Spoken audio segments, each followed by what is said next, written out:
안녕하세요. 책 읽어주는 모델 안마티티입니다. 주말인데 잘 보내고 계신가요? 저는 오늘 조금 날씨가 풀려서 좀 걸었습니다. 거리를. 오래간만에 걸으니까 조금 힘들기도 하고 다리도 아프고 했는데 봄, 여름 이렇게 다가오는 것 같아서 좋았습니다. 저는 따뜻한 걸 좋아하거든요. 어저께는 제가 릿발 윙클의 신부라는 영화를 봤는데요. 이와이 슌지 감독의 일본 영화인데 러닝타임 179분 동안 한 번도 집중이 깨지지 않고 졸지 않았습니다. 그런데 이해를 잘 못하겠더라고요. 영화를 보면 볼수록 어려운 것들도 있고 이해하기 힘든 것들도 있고 참 배울 게 많고 공부할 것도 많고 간접 경험이 많이 되는 것 같습니다. 그래서 제가 이해가 안 돼서 이와이 슌지 감독이 미국 단편소설 워싱턴 어빙이 쓴 그 릿반 윙클이라는 그 제목의 단편소설에 단지 제목만을 모티브로 삼은 그 소설이 있다고 해서 그 소설을 좀 읽고 나면 이해가 될까 싶어서 그 소설을 급히 이북으로 구매를 해서 읽었습니다. 그런데 아직 이해를 못하고 있습니다. 아무래도 검색창에 보니까 릿반 윙클의 신부 해설이라는 검색어가 있더라고요. 그 해설을 좀 읽어봐야지 갈피를 좀 잡을 수 있지 않을까 생각이 듭니다. 여러분들 편안한 주말밤 숙면으로 들어가시길 기원드리면서 오늘 3부의 세 번째 시간 시작하겠습니다. 불을 끄시고 눈을 감으시고 편안한 마음으로 들어주세요. 시작하겠습니다. 파렴치한 가난. 마히우스는 여전히 고부저택에 살고 있었다. 그 무렵 거기에 살고 있는 사람은 마히우스와 룽레트 가족뿐이었다. 마히우스는 언젠가 룽레트 가족의 방세를 대신 치러준 일이 있었지만 한 번도 그 부모나 딸들과 이야기를 해본 적은 없었다. 어느 날 아침 마히우스는 누군가 문을 두드리는 소리를 들었다. 들어오세요. 마히우스가 대답했다.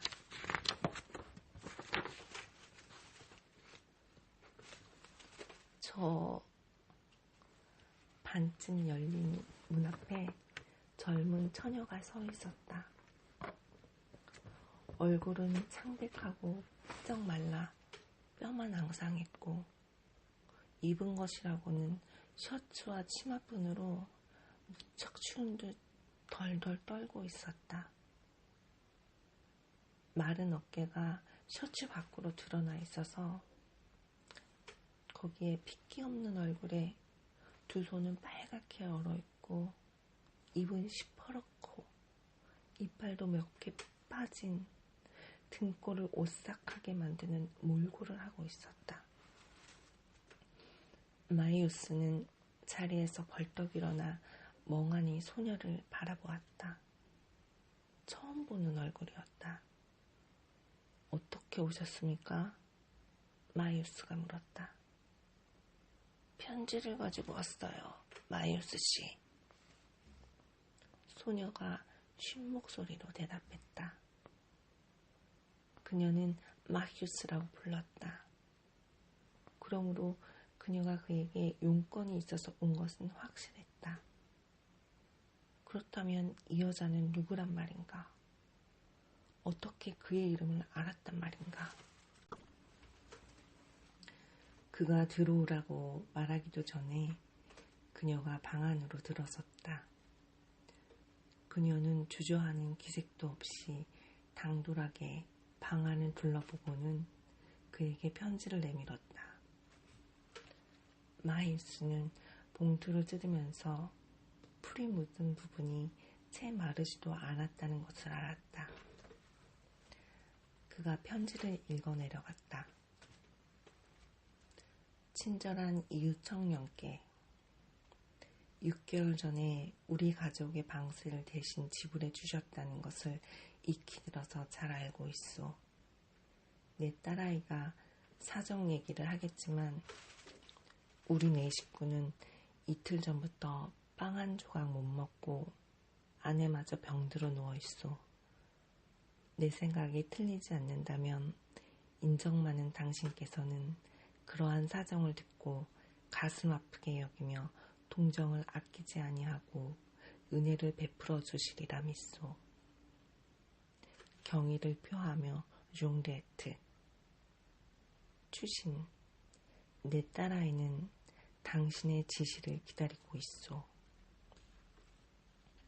마이우스가 놀라서 편지를 읽고 있는 사이에 그 처녀는 거리낌 없이 유령처럼 방 안을 이리저리 서성거리며 의자를 움직여보기도 하고 마이우스의 옷을 만져보기도 하면서 구석구석을 살펴보고 있었다.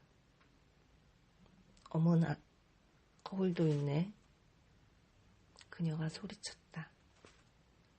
그리고는 마치 방 안에 혼자 있는 듯 유행가를 흥얼거리고 있었다. 그녀가 책상 옆으로 다가섰다. 아, 책이군요. 나도 읽을 줄 알아요. 그녀는 책상 위에 펼쳐놓은 책을 집어들고는 꽤 유창하게 읽어내려갔다. 모리앙 장군은 그의 여단 5개 대대를 이끌고 워털루. 그녀는 갑자기 읽기를 멈췄다. 아, 워털루 나도 알아요. 옛날에 있었던 전쟁이죠. 우리 아버지도 참전했었어요.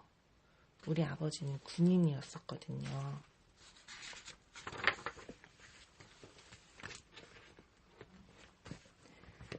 그녀는 책을 내려놓고 펜을 집어들고서 큰 소리로 말했다. 저는 글씨도 쓸 줄 알아요. 그녀는 펜을 잉크에 적신 다음 마히우스 쪽으로 돌아서서 보시겠어요? 잘 써볼게요. 하고 말했다. 그리고는 마히우스의 대답도 기다리지 않고 책상 위에 있던 흰 종이 위에 이렇게 썼다. 개가 왔다. 그리고 펜을 던지면서 말했다. 맞춤법도 틀린 거 없죠? 자, 보세요. 이래봬도 난 교육을 받았어요. 그리고 그녀는 마히우스를 물끄러미 바라보더니 묘한 표정으로 말했다. 마히우스 씨, 아세요? 당신이 미남이라는 걸. 마히우스는 얼굴을 붉혔다. 그녀는 마히우스의 옆으로 다가와서 그의 어깨 위에 한 손을 얹으며 말했다. 저 같은 건 안중에도 없겠지만 전 당신을 잘 알고 있어요. 이 집 계단에서도 종종 만났었고 또 당신이 아우스리츠 근처를 돌아다니는 것도 여러 번 봤어요. 당신에겐 그 더벅머리가 가장 잘 어울려요. 마히우스는 조심스럽게 뒤로 물러섰다. 마히우스는 호주머니를 전부 뒤져 5프랑 16수의 돈을 모았다. 그가 가지고 있는 전부였다. 이거면 오늘 저녁 식사값은 될 테고 내일은 또 어떻게 되겠지. 이렇게 생각하고서 그는 16수만 남기고 오프항을 그녀에게 주었다. 그녀는 그 돈을 얼른 받아주었다. 오프항이네? 우리 식구가 이틀간 실컷 먹고 마실 수 있는 돈이에요. 그녀는 흘러내린 셔츠를 어깨 위로 끌어올리고 마히우스에게 몸을 깊숙이 숙여 인사한 뒤 문 쪽으로 걸어갔다. 안녕, 아버지에게 가봐야겠어요. 나가다가 그녀는 천장 위에 먼지가 뽀얗게 쌓인 마른 빵 조각을 발견하고는 그것을 집어들고 씹으면서 중얼거렸다. 아이, 맛있어. 근데 왜 이렇게 이게 딱딱하지? 이빨 부러지겠네.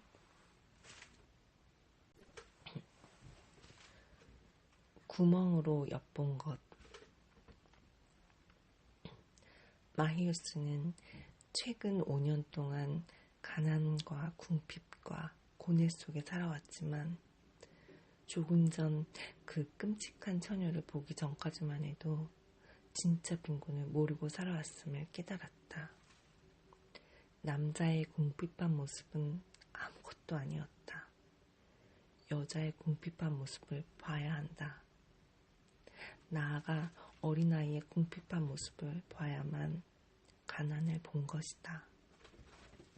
그 처녀는 마히우스에게는 가난의 끔찍한 일면을 보여주었다. 마히우스는 이제까지 공상과 정열에만 열중하여 주위 사람에게 무관심했던 것에 자책감을 느꼈다. 그들이 방세를 치러준 것은 극히 기계적인 행위로 누구든 그 정도의 일을 할 수 있는 것이다. 좀 더 좋은 일을 했어야 했다. 이 얼마나 어이없는 일인가. 어둠 속에서 살아가고 있는 이 버림받은 사람들과 한 겹의 벽만을 사이에 두고 있지 않았던가. 자기는 그들이 손을 뻗칠 수 있는 인류의 마지막 연골고리라고 할 수 있었다. 그런데도 그들에게 아무런 주의도 기울이지 않았다. 바로 옆에서 자신과 다를 바 없는 인간, 예수 그리스도를 통해 형제가 된 사람들이 죽어가고 있었다. 그리고 자기는 그들의 불행을 한층 부채질한 결과가 되었다. 만약 그들의 이웃이 자기 같은 몽상가가 아니고 좀 더 주의 깊은 사람이었더라면 그들의 가난을 알아차리고 오래전부터 그들을 도와주었을지도 모른다. 물론 그들은 너무나 타락하고 부패하고 비열하지만 궁핍한 생활 속에서는 인간은 품위를 잃게 된다. 불쌍한 사람과 파렴치한 이 두 가지는 서로 구별할 수 없게 되어 렛미즈하볼. 이 말에는 불쌍한 사람이라는 의미 외에 파렴치한이라는 의미도 있다. 렛미즈하볼이라는 한마디 말로 표현되는 것이다.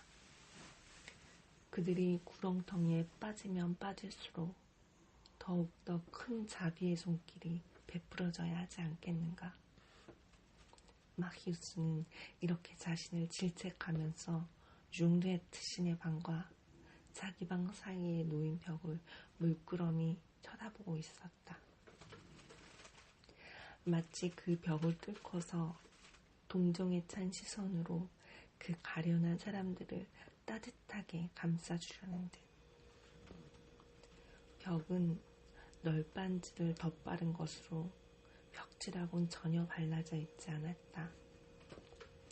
마히우스는 무의식적으로 그 벽을 살펴보고 있었다. 그러다 그는 느닷없이 벌떡 일어섰다. 천장 가까운 곳에 구멍이 하나 뚫려 있는 것이 눈에 띄었던 것이다. 천장 위로 올라가서 보면 융르에트 시인의 방을 들여다볼 수 있을 것 같았다. 불행에서 구원해내기 위해 몰래 훔쳐보는 것이라면 용서받을 수 있으리라. 저 사람들은 대체 어떤 사람들인지, 또 어떻게 살고 있는지 좀 살펴보자. 마이우스는 천장 위로 올라갔다. 마이우스는 너저분하고 더럽고 냄새나는 방을 들여다보고 있었다. 남자가 큰 소리로 떠들어대고 있었다. 그가 하는 말은 마이우스의 귀에 모두 들려왔다. 제기랄, 이놈의 세상 다 씹어버렸으면 속이 시원하겠어.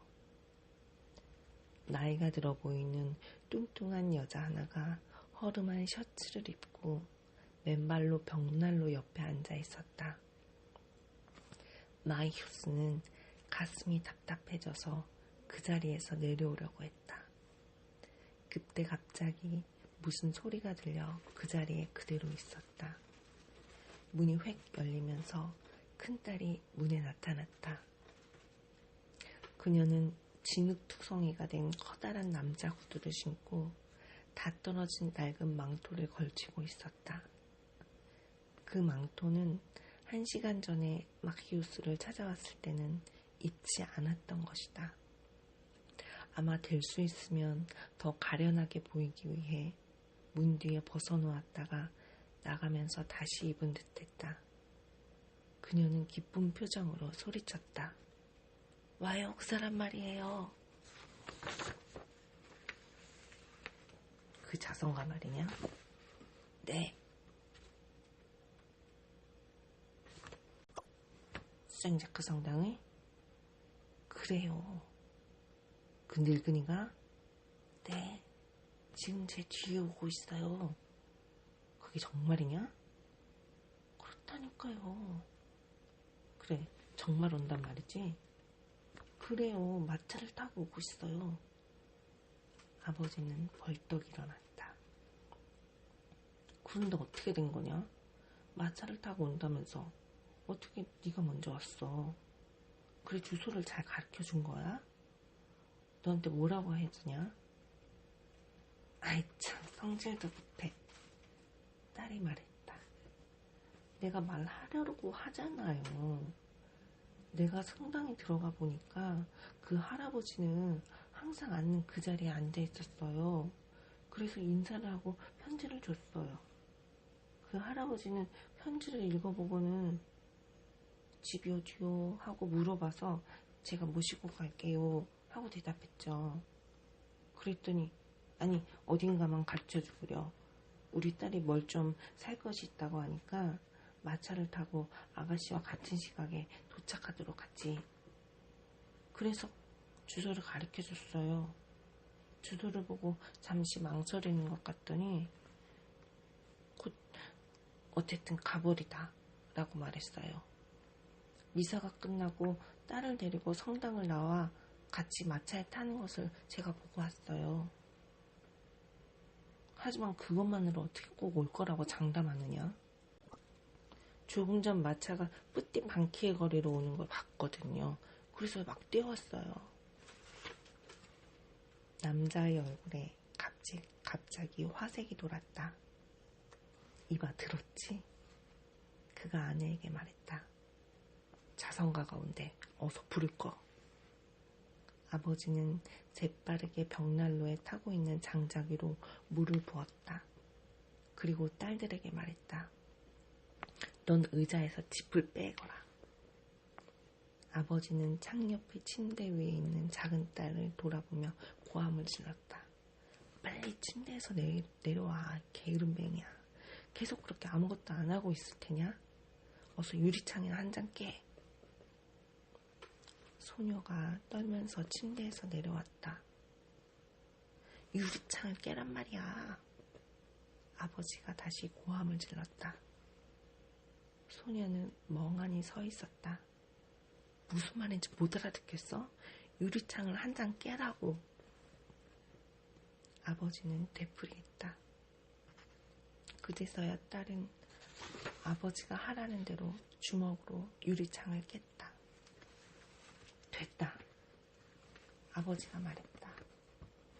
그때까지 아무 말도 않고 있던 아내가 천천히 일어서며 물었다. 아니 어쩌려는 거예요? 당신은 침대에 누워있기나 해. 남자가 말했다. 아내는 하라는 대로 침대에 가서 누웠다. 그때 한쪽 구석에서 흐느끼는 소리가 들렸다. 왜 그래? 아버지가 소리쳤다. 작은 딸이 피투성이가 된 손을 내밀었다. 그러자 이번에는 어머니가 벌떡 일어나 소리쳤다. 이것 봐요. 엉뚱한 짓을 시키더니 유리를 깨다가 손을 다쳤잖아요. 오히려 잘 됐어. 그렇게 내라고 시킨 거야. 사나이가 말했다. 뭐라고요? 잘 됐다고요? 아내가 소리쳤다. 입 다물고 있어. 지금부터 모두 조용히 해. 그리고는 자기가 입고 있던 셔츠를 푹 찢어서 딸의 손을 싸매주었다.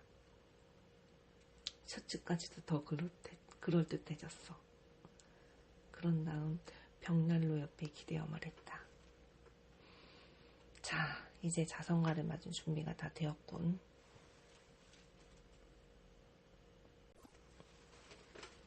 어둠에 비친 광명. 남자가 큰 딸을 향해 말했다. 어떻게 된 거냐? 아직도 안 오잖아. 만약 오지 않는다면 괜히 불을 끄고 의자를 부수고 유리창 깽꼬리 되는 거 아니야. 아우, 방구석이 왜 이렇게 추운 거야. 이 영감이 오지 않으면 어떻게 하지? 제기랄, 뭐 좀 기다리게 하지 하고 생각하고 있는 게 분명해. 부자들은 정말 지겨운 놈들이야. 그냥 콱 죽여버릴 수 있다면 얼마나 좋을까? 그 부자 놈들을 한 놈도 남기지 않고 몽땅 말이야. 그런데 이 자선가인가 뭔가는 대체 어떻게 된 거야? 정말 오고 있기는 한 거야? 일곱 빠진 놈이. 바로 그때 누군가 문을 두드렸다. 남자는 잽싸게 뛰어가 문을 열고 공손히 인사했다. 어서 오십시오, 어르신. 안으로 들어오시지요. 동정식 많으신 나리님, 그리고 어여쁘신 아가씨께서도 어서. 나이가 지긋한 남자와 젊은 처녀가 방문 앞에 나타났다. 마이우스는 여전히 그 구멍으로 들여다보고 있었다. 이 순간 그가 느낀 것은 도저히 인간의 말로는 표현할 수 없는 것이었다. 그가 본 것은 바로 그녀였다. 사랑을 해본 사람이라면 이 그녀라는 말 속에 들어있는 눈부신 의미를 잘 알고 있을 것이다. 이제까지 그 모습을 감추고 있었던 환영이 다시 나타난 것이다. 이 어두컴컴한 다락방에, 이 무시무시한 장소에 그녀가 나타난 것이다. 마히우스의 가슴은 방망이를 치고 눈까지 부옇게 흐려졌다. 수많은 날들로 그토록 찾아 헤매다가 이렇게 다시 만나게 되다니. 그는 잃었던 자기의 영혼을 다시 찾은 듯한 기분이 들었다. 그녀와 같이 온 사람은 르블랑 씨였다. 그녀는 전과 조금도 변한 것이 없었다. 다만 안색이 좀 더 창백해졌을 뿐이었다. 그녀는 방 안으로 두어 걸음 들어와서는 꽤 큰 보퉁이 하나를 책상 위에 올려놓았다. 르블랑 씨는 친절하면서도 동정어린 눈길로 다가와 룽드에트에게 말했다. 자, 이 보퉁이 속에 새 옷과 양말, 담요가 들어있습니다. 자비로우신 나리님, 정말 고마운 마음을 이루 헤아릴 수가 없군요. 하며 룽드에트는 머리가 마룻바닥에 닿을 정도로 허리를 굽히며 말했다. 사는 모양이 이 꼴입니다. 빵도 없고 불도 없습니다. 그래서 가엾은 아이들이 떨고 있죠. 하나밖에 없는 의자는 속이 다 빠져버렸고 이렇게 날씨가 추운데 유리도 깨져버렸습니다. 게다가 안에는 병이 들어 누워있었죠. 참 안됐군요. 르블랑 씨가 말했다. 그리고 아이까지 상처를 입었습니다. 숑드레트가 덧붙였다. 마히우스가 마음속으로 나의 우슈엘린느라고 부르는 이 아름다운 처녀가 얼른 작은 딸에게 다가갔다. 어머나 가엾어라. 그녀가 말했다. 어여쁜 아가씨, 이 피투성이가 된 손목 좀 보세요. 일당 육수의 돈을 벌고자 기계 일을 하다가 이렇게 됐답니다. 자칫했으면 그냥 손목이 아주 날아갈 뻔했죠. 숑드레트는 말했다. 정말입니까? 노심사가 깜짝 놀라며 물었다. 어린 소녀는 그 소리를 듣자 더욱 큰 소리로 울었다.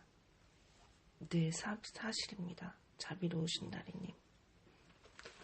그런데 숑드레트는 아까부터 이 자성가를 이상한 눈소리로 살펴보고 있었다. 그는 말을 하면서도 줄곧 뭔가를 애써 생각해내려는 듯 상대방의 모습을 주의 깊게 살펴보았다. 그러다가 손님들이 작은 딸에게 다가가 이것저것 묻고 있는 틈을 타서 멍하니 침대 위에 누워있는 아내 옆으로 다가가 재빨리 말했다. 저 남자를 잘 봐. 그리고 다시 르블랑 씨에게로 돌아서서 온갖 한탄을 늘어놓기 시작했다. 보시다시피 나리, 저는 옷이라고는 펜네가 입던 이 셔츠밖에 없는데 이것마저 다 떨어지고 말았습니다. 그리고 옷이 없어서 밖으로 나갈 수도 없죠. 그런데 어르신, 저희가 내일이면 어떻게 되는지 아십니까? 내일은 집주인이 집세를 연기해준 마지막 날입니다. 만약 오늘 밤에 집세를 치르지 못하면 내일은 우리 네 식구, 큰딸과 저 열에 들뜬 아내, 다친 어린애 이렇게 밖으로 내쫓겨서 빗속으로 눈속으로 헤매고 다녀야만 합니다. 그동안 밀린 방세 60프랑이 없어서 말입니다. 숑드레트는 거짓말을 하고 있었다. 르블랑 씨는 주머니에서 5프랑을 꺼내 탁자 위에 놓았다. 숑드레트는 그 틈을 타서 큰딸의 귀에다 대고 속삭였다. 망할 늙은이 같으니 그따위 5프랑으로 뭘 어떻게 하라는 거야. 의자하고 유리값도 안 되잖아. 그동안 르블랑 씨는 입고 있던 갈색 외투를 벗어 의자 등받이에 걸쳐 놓았다. 빠방투시, 르블랑 씨가 말했다. 지금 갖고 있는 게 5프랑밖에 안 돼요. 딸을 집에 데려다주고 저녁에 다시 오겠어. 오늘 밤에 꼭 치러야 한다고요? 네, 어르신. 8시까지는 집주인에게 갖다 줘야 합니다. 그럼 60프랑을 가지고 6시에 다시 오겠소. 르블랑 씨가 아름다운 딸의 팔을 잡고 문 쪽으로 돌아서며 말했다. 그때 외투가 의자 등받이에 얹혀있는 것을 보고 큰딸이 말했다. 할아버지, 외투를 잊으셨어요. 르블랑 씨가 돌아보며 대답했다. 잊은 게 아니라 놓고 가는 거요. 마히우스는 지금까지의 광경을 하나도 놓치지 않고 보고 있었으나 사실은 아무것도 눈에 들어온 것이 없었다. 그의 시선은 처녀에게 못 박혀 있었고 그의 마음은 그 처녀가 그 방에 들어서는 순간 송두리째 빼앗겨버렸다. 그는 황홀감에 젖어 그녀를 바라보고 있었다. 그녀가 방에서 나갈 때 오직 한 가지 생각밖에 없었다. 그녀의 뒤를 따라가서 어디서 사는가 알게 될 때까지 결코 그녀에게서 떨어지지 말자는 것과 이렇게 기적적으로 다시 만난 이상 2번 다시 그녀를 놓쳐서는 안 되는 것이었다. 그는 천장에서 뛰어내려와 서둘러 밖으로 나갔다. 복도에는 이미 아무도 보이지 않았다. 그는 계단을 뛰어내려갔다.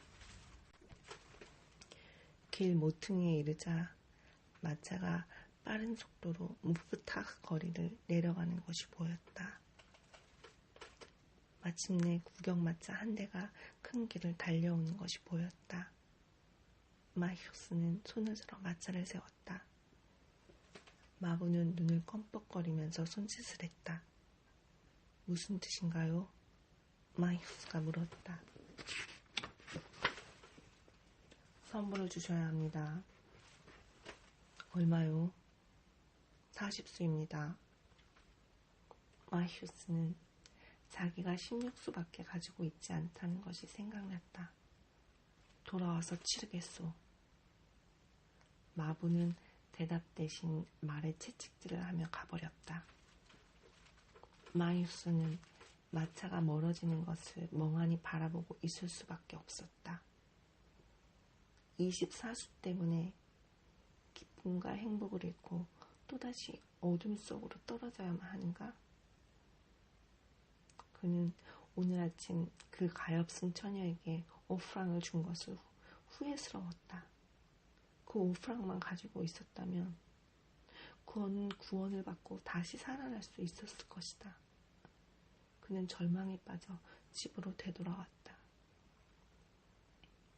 사실 르블랑 씨가 저녁에 다시 오겠다고 약속했으므로 그때 다시 그 뒤를 밟으면 된다는 생각을 할 수도 있을 것이다.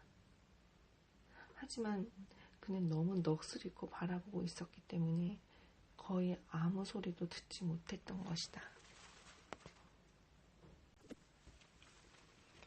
오프항의 용도.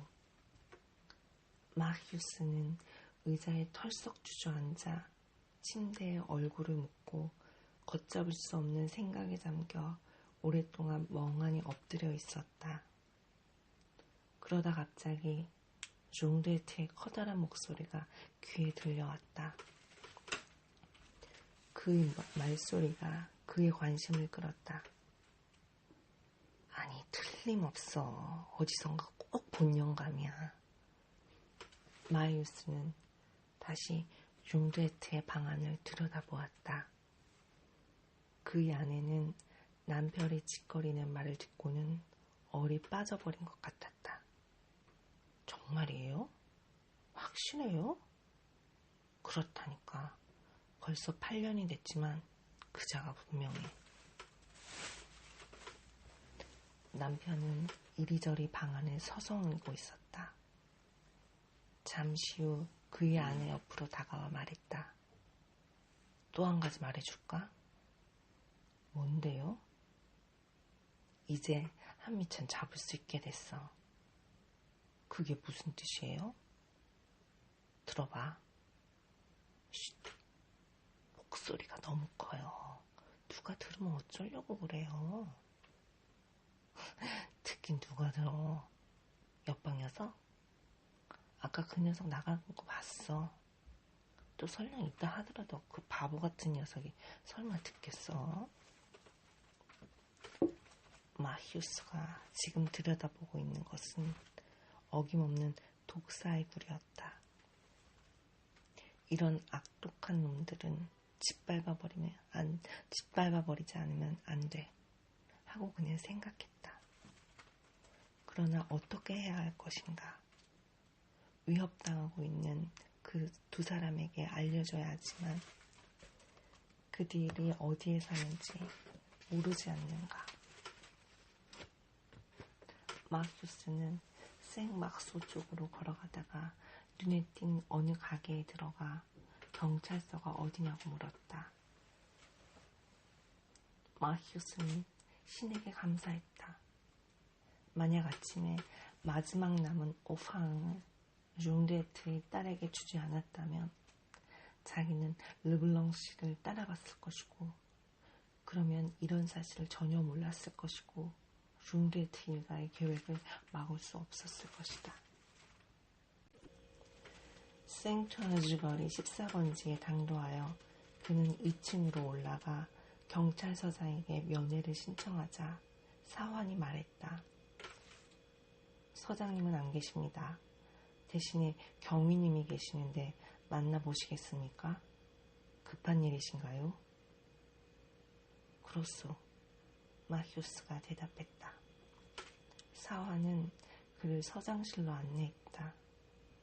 칸막이 저쪽으로 키가 큰 사나이가 앉아 있었다. 날카로운 눈매의 사나이가 무뚝뚝한 어조로 물었다. 무슨 일이요? 서장님은요? 지금은 안 계십니다. 내가 대신 모든 일을 맡아보고 있어. 중요한 일입니다. 말씀하시죠. 그리고 아주 급한 일입니다. 그러니까 어서 말씀하세요. 이 사나이는 침착하면서도 민첩했기 때문에 상대를 두렵게 하는 동시에 안심을 시키는 그런 종류의 사람이었다. 마히우스는 그에게 자초지정을 이야기했다. 어떤 사람이 오늘 봉변을 당할지도 모른다. 자기는 마히우스라는 변호사인데 그 악당이 바로 옆방에 사는 사람으로 병놈으로 그들의 계획을 엿들었다. 계획을 꾸민 장본인은 ժ옹르에트라는 사나이다. 공범자도 있는 모양으로 성문 근처에 사는 불량배들인 것 같고 그들 중에 미그르나유라는 별명으로 불리는 악당이 끼어있는 것 같다.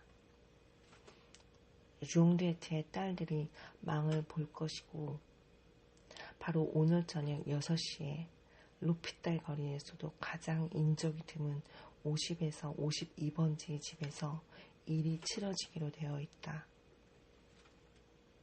그 번지수를 듣자 경위는 얼굴을 들고 차갑게 말했다. 그럼 그 복덕 맨 끝방이요? 네, 그렇습니다. 마히우스는 대답한 뒤 다시 덧붙였다. 그 집을 잘 아십니까? 그런 셈이요. 경위가 차갑게 대답했다. 50에서 52번지 그 집은 나도 잘 알고 있어. 경위는 2자루의 조그만 권총을 마히우스에게 내밀며 재빠르게 덧붙였다. 이걸 가지고 집으로 돌아가서 방에 숨어 있으시오. 아무도 없는 줄 알도록 말이오. 둘 다 2발씩 장전되어 있어. 그들의 동정을 잘 살펴야 합니다. 벽에 구멍이 있다고 했죠. 한동안 손을 쓰지 말고 가만히 있어요. 그러다가 좋은 때라고 생각이 되는 순간에 그들이 꼼짝 못하게 한 발 쏘시오. 너무 일러서는 안 돼요. 그 뒤부터는 내가 알아서 하겠소. 한 발 쏠 때는 공중에 쏘든지 아무 데고 상관없어. 다만 너무 빠르지만 않도록 조심하시오. 당신은 변호사니까 내 말을 잘 알아듣겠죠? 네, 염려 마십시오. 마히우스가 대답했다.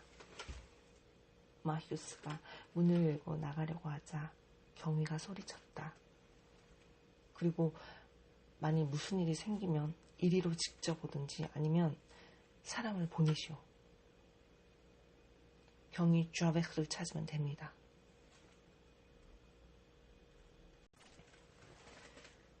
두 개의 의자.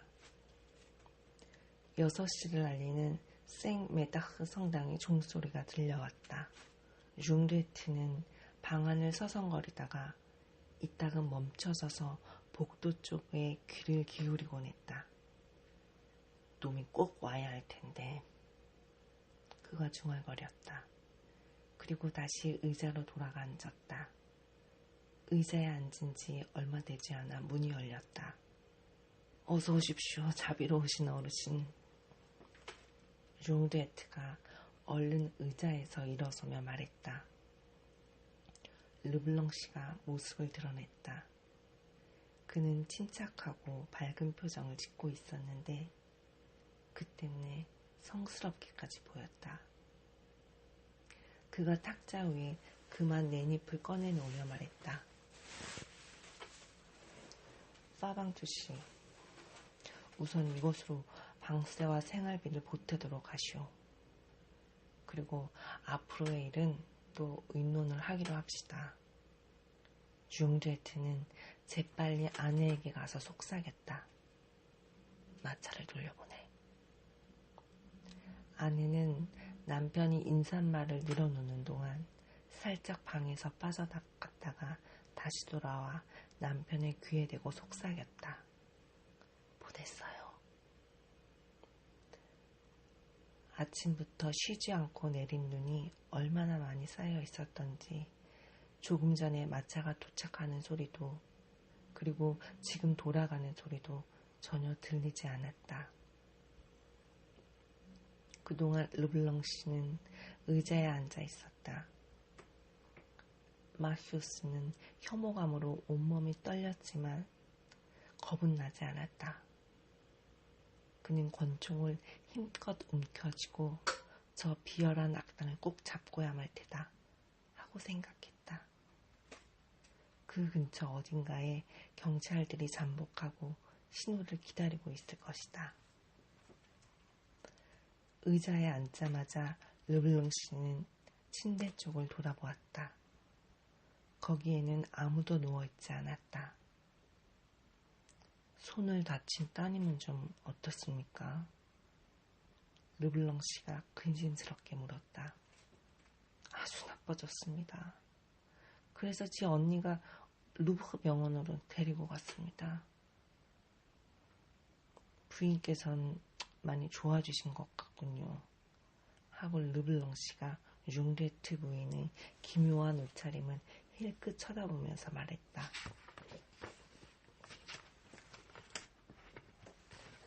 그의 아내는 문을 가로막고 서서 곧 달려들기라도 할 듯한 자세로 르블랑 씨를 바라보고 서 있었다. 융드에트가 교활하게 짓거리고 있는 동안 그동안 보이지 않던 한 사나이의 모습이 마히우스의 눈에 들어왔다. 그 사나이는 문소리가 나지 않게 살며시 들어왔던 것이다. 등 뒤의 시선을 알게 하는 일종의 자석 같은 본능으로 르블랑 씨는 순간적으로 고개를 돌려 뒤를 보았다. 르블랑 씨가 깜짝 놀라 물었다. 저 사람은 누굽니까? 저 사람이요? 이웃집 사람입니다. 신경 쓰실 것 없습니다. 그 이웃집 사람이라는 자는 인상이 아주 고약했다. 아, 그런데 아까 하시던 말씀은? 르블랑 씨가 물었다. 그건 다름이 아니라 그림을 하나 팔고 싶다고 했습니다.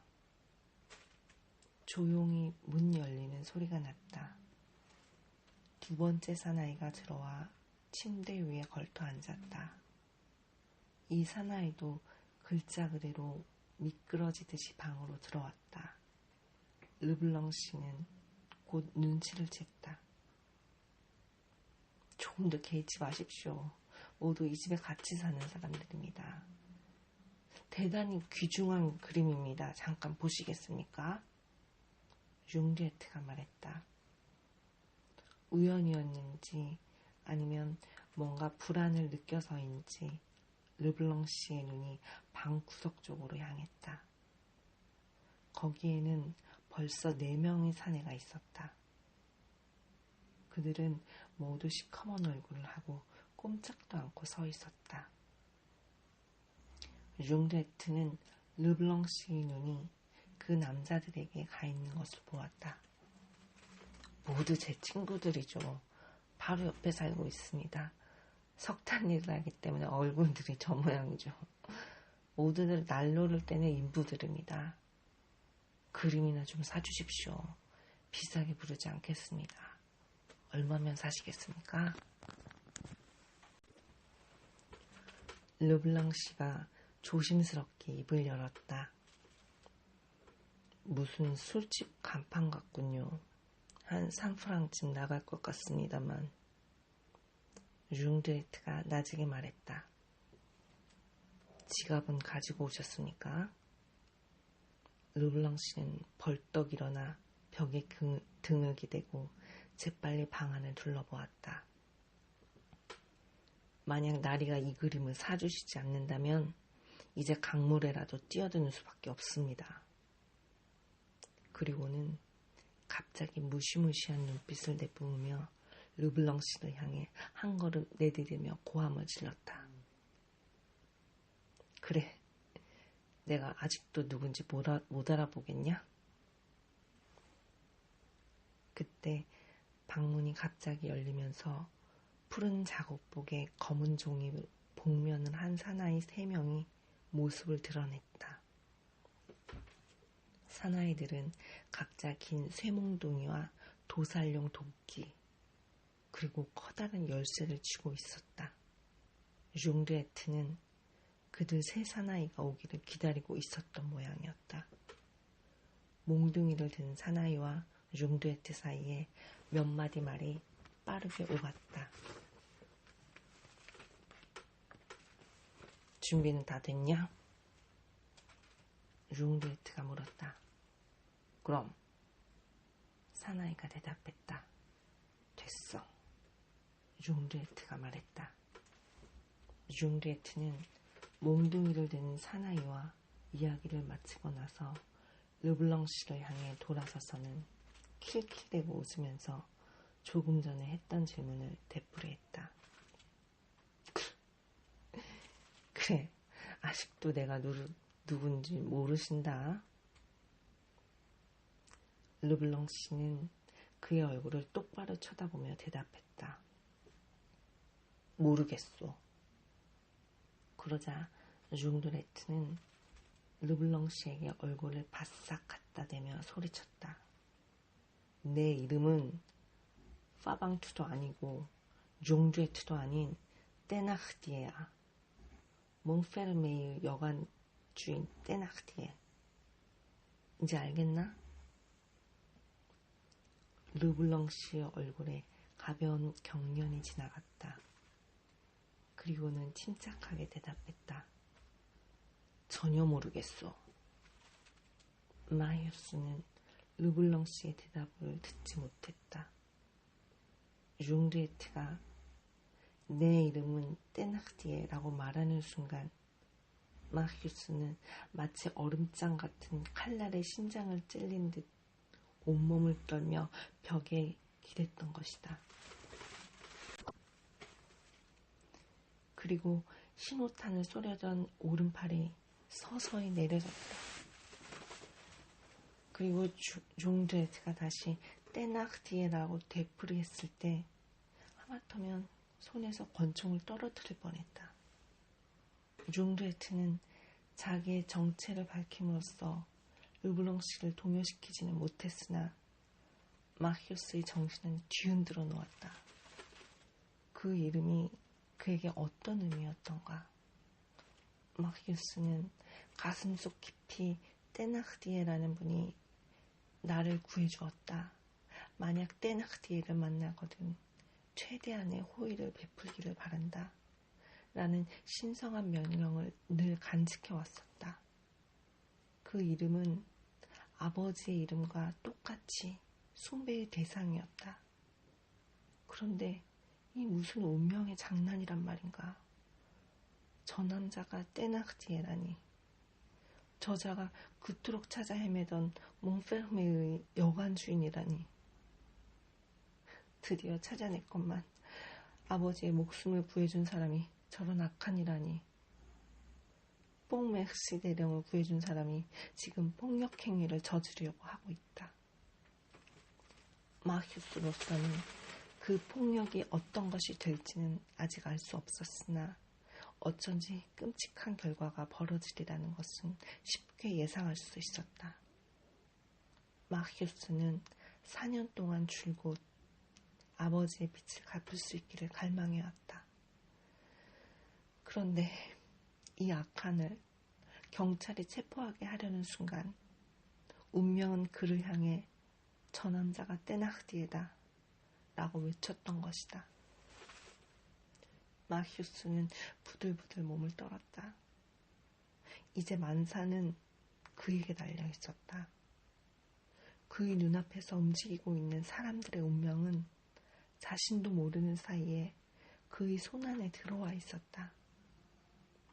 한편 테나흐디에는 승리에 도취된 목소리로 크게 소리를 질렀다. 이제야 내 놈을 만나게 되었어. 자성과 양반. 누더기를 걸친 백만장자 나리.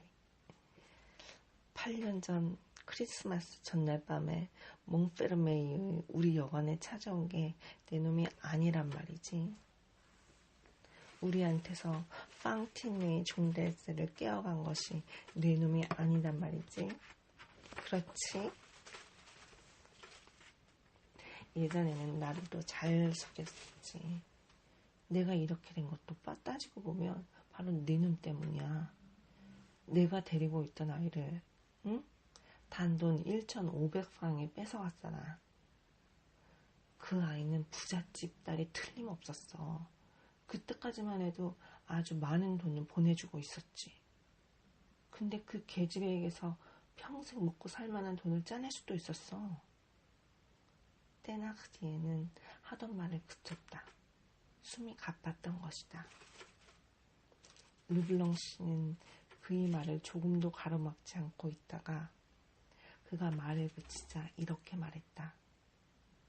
난 당신이 무슨 말을 하고 있는지 전혀 모르겠소. 아마 무슨 착각을 하고 있는 모양이오. 나도 당신과 똑같은 가난뱅이일 뿐 절대로 백만장자가 아니오. 난 당신을 모르오. 뭐라고? 내가 누군지 모른다고? 미안하지만 모르겠소. 하지만 당신이 악한이라는 것은 알겠소.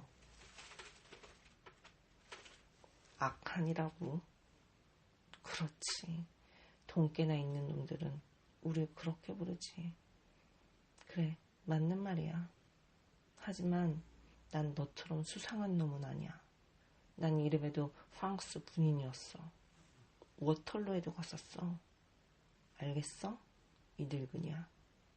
자, 이제 이런 이야기는 그만하기로 하지. 난 돈이 필요하니까.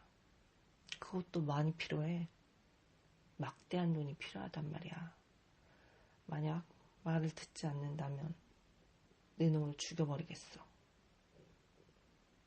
마히우스는 다소 마음을 진정시키고 그의 말을 귀 기울여 듣고 있었다.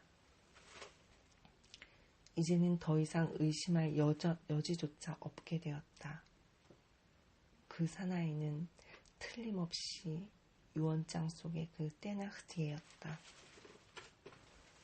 테나흐디에는 한숨 돌리고 나서 핏발선 눈으로 르블랑 씨를 쏘아보며 낮은 소리로 말했다. 이제부터 맛을 좀 보여주지. 그 전에 할 말은 없나? 르블랑 씨는 아무 말도 하지 않았다. 일순간 조용해진 틈을 타서 누군가 쉰 목소리로 말했다. 장작을 패는 일이라면 내가 하지. 도끼를 든 남자가 농담을 했던 것이다. 그 틈을 타 르블랑 씨는 재빨리 의자를 걷어차고 테나흐디에가 돌아설 겨를도 없이 가볍게 몸을 날려 창문을 열고 창틀에 올라가 뛰어내리려 했다.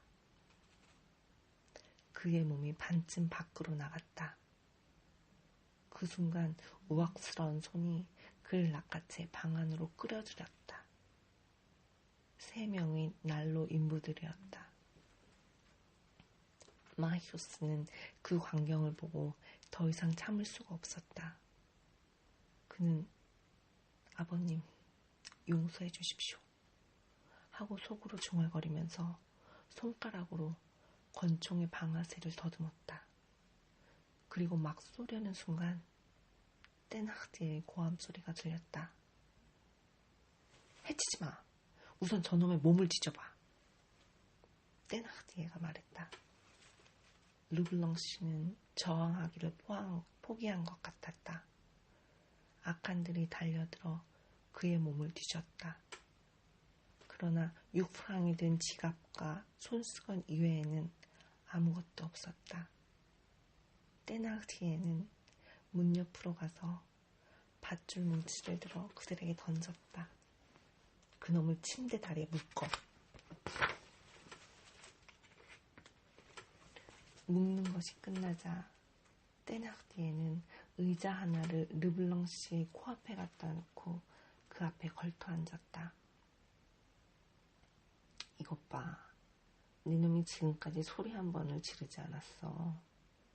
그건 내 놈도 우리와 마찬가지로 경찰이 오는 것을 원치 않기 때문이지. 다시 말하면 내 놈에게는 남에게 알리고 싶지 않은 비밀이 있다는 거지. 그러니까 우리는 서로 얘기가 잘 통할 거야. 떼나흐디에는 태연하게 일어나 벽난로 앞으로 가서 그 옆에 세워놓았던 칸막이를 걷어치웠다. 그러자 숯불이 담긴 화로가 보이고 그 속에 뻘겋게 달궈진 쇠막대기가 보였다. 떼나흐디에는 다시 르블랑 씨 옆으로 와서 앉았다. 내 놈의 재산이 얼마나 되는지는 모르겠으나 가난한 사람에게 20만 프랑쯤 적선한다고 해서 대단한 건 아닐 거야. 지금 소중에 그만한 돈이 없다고 하겠지만 나도 그렇게 억지만 부리는 놈은 아니야. 지금 당장 내라는 게 아니야. 지금부터 내가 부른 대로 받아 쓰기만 하면 되는 거야.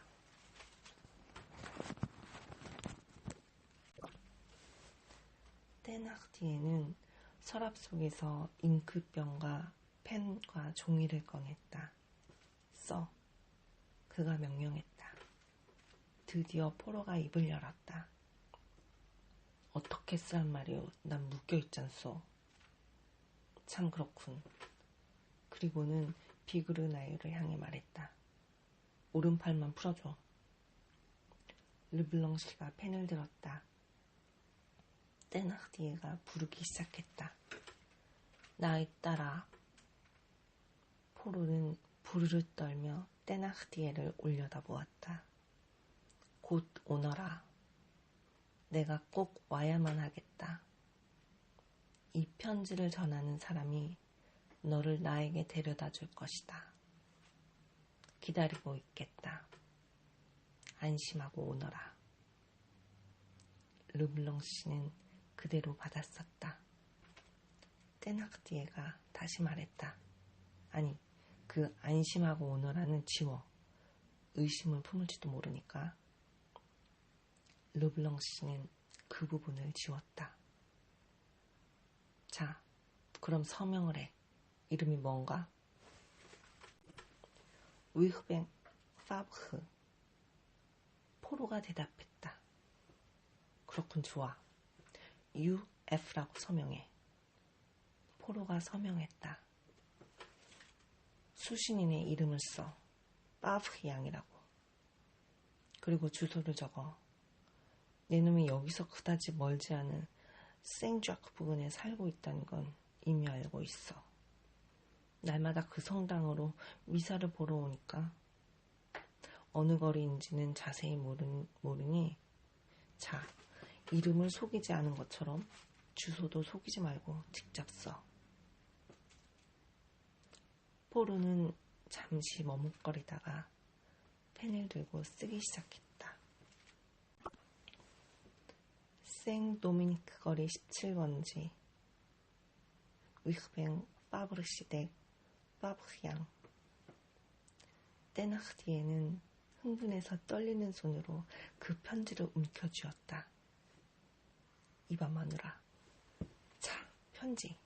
어떻게 해야 하는지 잘 알고 있지? 지금 곧장 나가. 이제 됐어. 한 45분이면 충분히 다녀오겠군. 테나흐티에가 중얼거렸다. 마히오스는 불안에 떨며 꼼짝도 하지 않고 기다리고 있었다. 어쨌든 하고 그는 생각했다. 그녀가 오면 모든 것이 분명하게 밝혀질 것이다. 만약 그녀가 위기에 처한다면 나의 생명을 바쳐서라도 그녀를 구하겠어. 어느 누구도 나를 방해할 수는 없을 거야. 30분이 흘렀다. 갑자기 테나흐티에가 포르를 향해 말했다. 이봐 파브흐, 지금 말해주는 게 나을 것 같아서 하는 말인데 이제 곧 마누라가 돌아올 테니까 조금만 참고 있어. 당신 딸은 별 의심 없이 따라올 거야. 그리고 두 사람은 마차를 타고 오기로 돼 있어. 그 뒤엔 내 친구 하나가 탈 거야. 성문 있는 데까지 오면 작은 마차 한 대가 기다리고 있어. 당신 딸은 내 친구하고 그 작은 마차로 옮겨지게 되고 마누라는 이리로 돌아와서 끝냈다는 것을 내게 알릴 거야. 당신 딸을 해치지는 않겠어. 그냥 마차에 태워두었다가 당신이 20만 프랑을 가져오면 곧바로 돌려보내겠어. 하지만 만약 당신이 경찰에 알리거나 하면 그땐 내 친구가 즉시 종달새를 목졸라 죽이게 돼 있어. 알았어? 우리 마누라가 와서 종달새가 마차를 타고 출발했다고 알리기만 하면 곧 밧줄을 풀어주겠어. 그 다음엔 집에 돌아가서 자든지 말든지 마음대로 해. 무서운 장면이 마히오스의 머릿속을 스쳐갔다. 어떻게 되는 건가? 놈들이 그녀를 이리로 데려오지 않는단 말인가? 저 괴물 중에 한 놈이 어딘지도 모를 곳으로 그녀를 끌고 간단 말인가? 마히오스는 갑자기 심장이 멎는 것 같았다. 어떻게 해야 하는가? 권총을 쏠까? 저 악당들을 모조리 경찰에 손에 넘기면? 그런다 해도 그 도끼를 든 무서운 놈이 그녀를 어디론가 데려갈 것이다. 벌써 1시간도 더 계속되고 있는 이 무서운 사태는 시간이 흐를수록 더욱 무시무시해져 갔다. 계단 아래서 문이 열렸다 닫히는 소리가 들렸다. 포르는 묶인 채 몸을 조금 움직였다. 마누라가 왔군. 말이 채 끝나기도 전에 테나흐티의 마누라가 얼굴이 새빨개져서 숨을 헐떡이며 뛰어들어왔다. 그녀가 소리쳤다. 주소가 틀려요. 그녀를 따라갔던 악당이 뒤따라 들어와 방 한구석에 세워놓았던 도끼를 집어들었다. 그녀가 계속해서 말했다. 아무도 없어요. 생 도미니크 거리 17번지에 위흐뱅 파후르라는 사람은 없어요. 사람들한테 물어봐도 아무도 모른대요. 그는 숨이 차서 잠시 말을 끊었다가 다시 이었다. 아이고, 당신 저 영감한테 속은 거예요. 당신은 사람이 너무 좋아서 탈이에요. 나 같으면 저놈의 영감탱이를 그냥 산채로 부어버리겠어요. 마히오스는 안도의 숨을 내쉬었다. 그녀는 무사하다.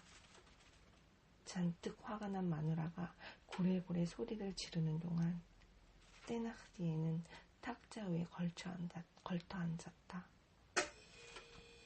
그리고 천천히 입을 열었다. 뭐, 주소를 속였어? 대체 무슨 속셈으로 그런 거야? 시간을 끌기 위해서지.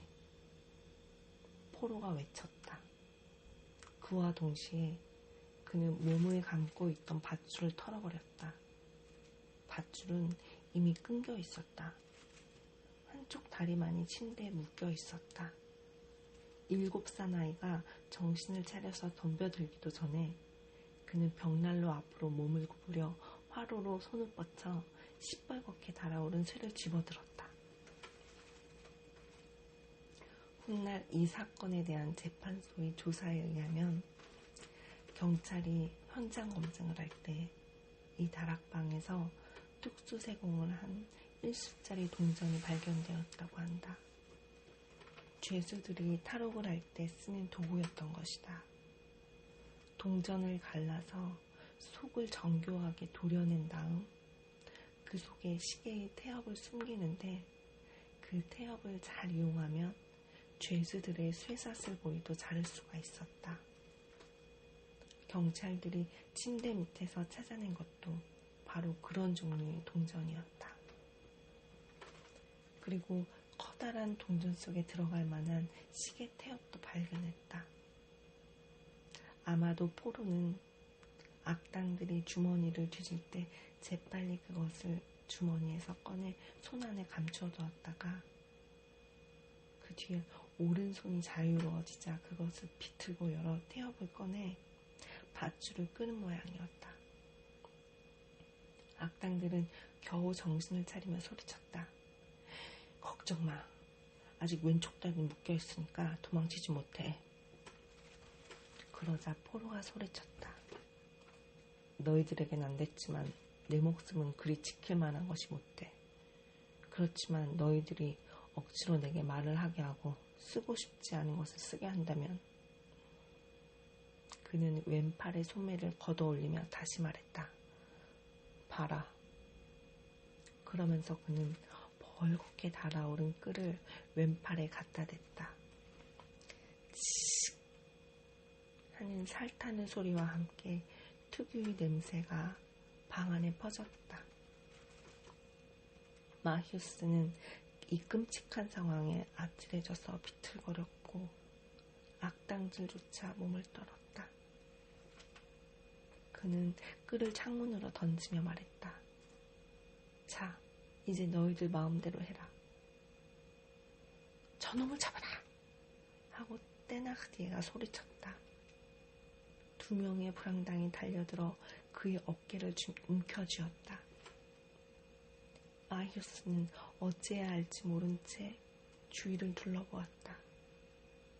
보름달이 마치 그에게 가리키기라도 하듯 탁자 위에 비추고 있었다.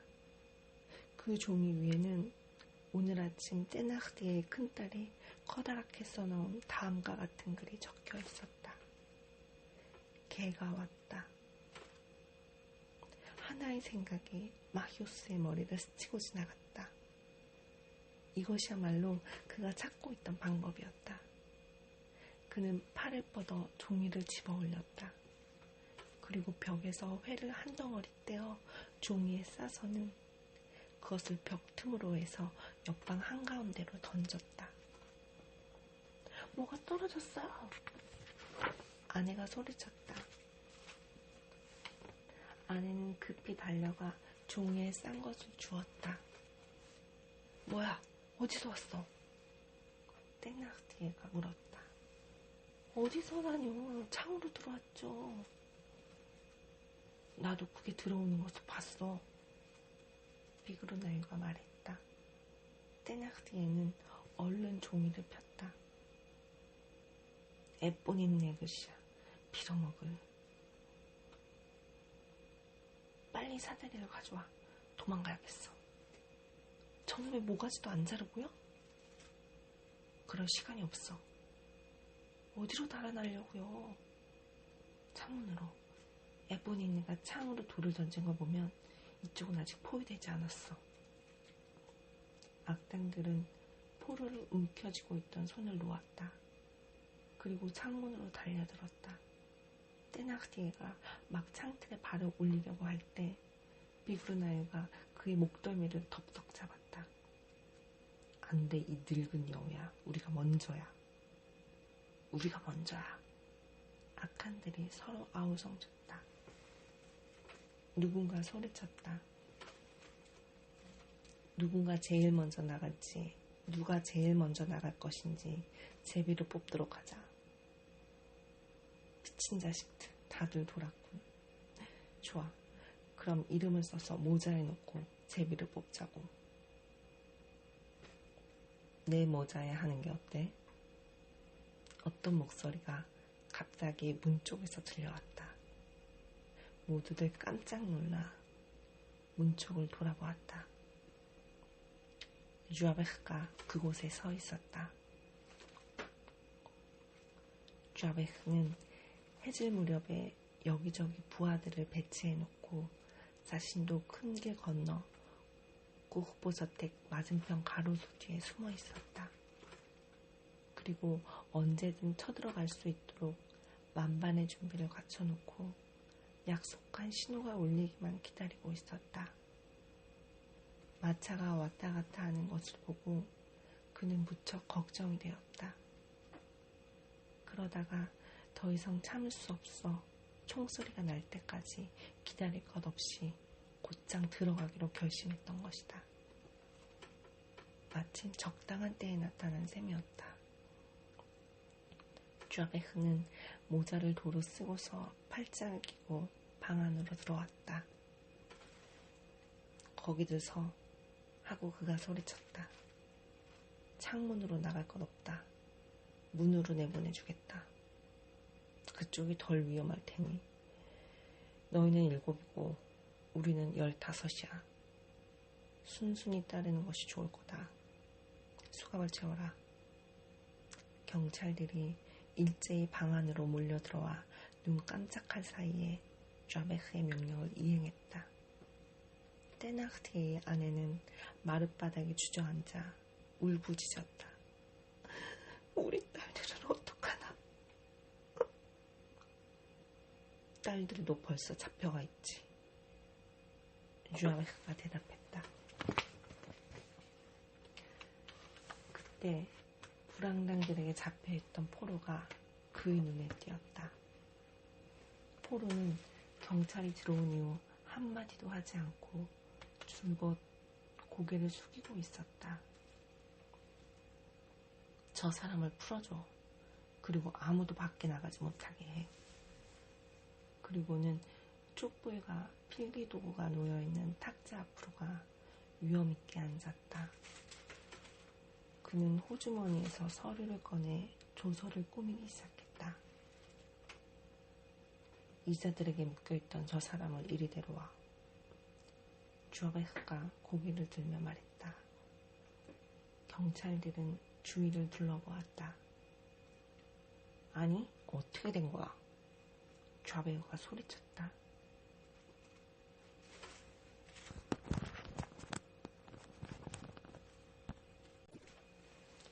경찰들이 문을 지키고 있었음에도 불구하고 불황당들의 포로였던 르블랑 씨는, 아니 우유병 아버지는, 우유 슐린의 아버지는 이미 어디론가 사라지고 없었다.